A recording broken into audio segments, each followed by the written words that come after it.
Kate, thank you very much.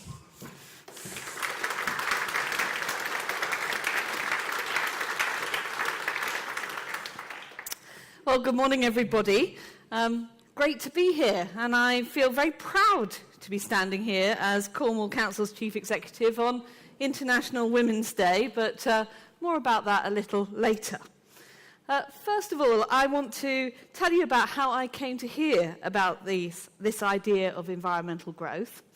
And in March last year, at the end of my first 100 days as Chief Executive, I met with Matthew and Kevin as the Local Nature Partnerships co-chairs, and they very eloquently told me about the predicament of Cornwall's environment and the efforts that are being made to increase the awareness of the challenges ahead. And my discussion with Kevin and Matthew had echoes of conversations that I've been having with colleagues within the council, Rachel Bice, during a bumpy ride around this very catchment where they were taking me out to understand the particular flooding issues that affect the St Blasey and Parr area. And while being shown those locations where we need to invest in to address these serious flooding problems through the STAR project, Rachel asked me what I thought the difference would be from working in Cornwall compared to working in North London. And by the time we were travelling back to Truro, I was very clear that one of, and possibly the defining difference, is the role that the environment plays here in Cornwall and in Cornish life. And with hindsight, these were key moments as I developed my understanding of Cornwall. They helped me to conclude that for Cornwall to be sustainable, the council must put equal focus on supporting our people, nurturing our prosperity, and stewarding our place. And I've begun transforming the council to reflect this, forming the Neighbourhoods Directorate and Environment Service within it, and I'm very pleased that we have a dedicated senior leader through Pete Marsh and his team to lead on the environment. We've formed this Neighbourhoods and Environment Service, and that is helping us make sure that our environmental growth strategy takes the long view. It links to our strategic economic plan and puts environmental growth centre stage in the work that we're doing as we try to improve the prosperity and the lives of the people of Cornwall. So I'm clear that our environment is the foundation for Cornwall's diverse communities. None of our seaside towns or inland communities are the same because they're all distinctly different places. Mounts Bay is a great example of this, an outstanding environment, part of Cornwall's AONB, but with an exposed coastal community that storms have a significant impact on.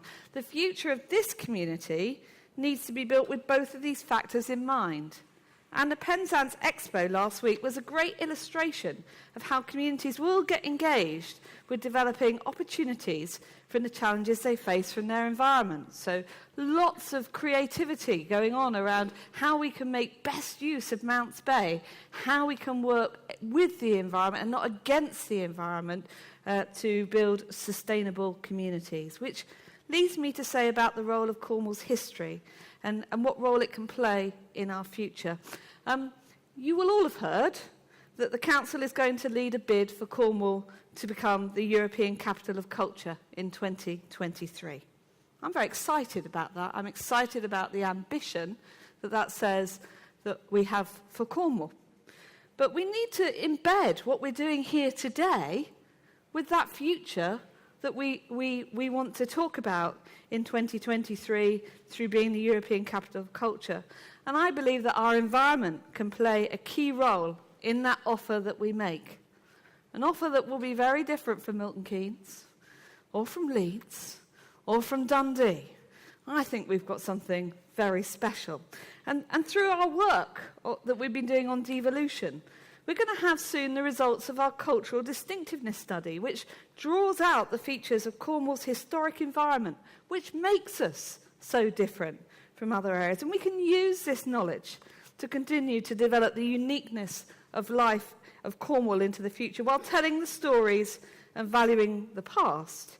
But we can also make sure when we plan for this generation to prosper, the environment grows too, and recognising that together we're laying the foundations for the prosperity of future generations. The world's changing, isn't it? Dramatically. Budget today, fingers crossed. But we've also been thinking about what Brexit means to us here in Cornwall. And we published at the end of January a document called A Catalyst for Change, which was starting to identify what some of the risks and opportunities of Brexit are for this place.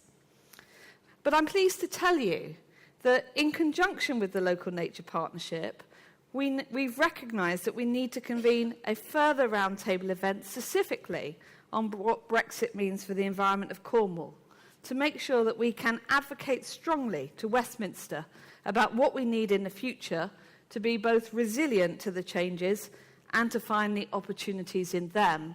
And I'm sure that some of the information and your ideas today will help inform us, our pitch that we want to make to government around the opportunities. So one of the things that I think the council must do is to be a visible leader, to be a facilitator, an enabler, bringing people together.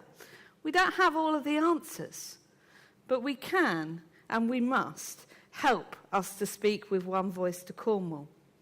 I want Cornwall Council to be known much more as a force for good than perhaps some of you have felt it's been in the past.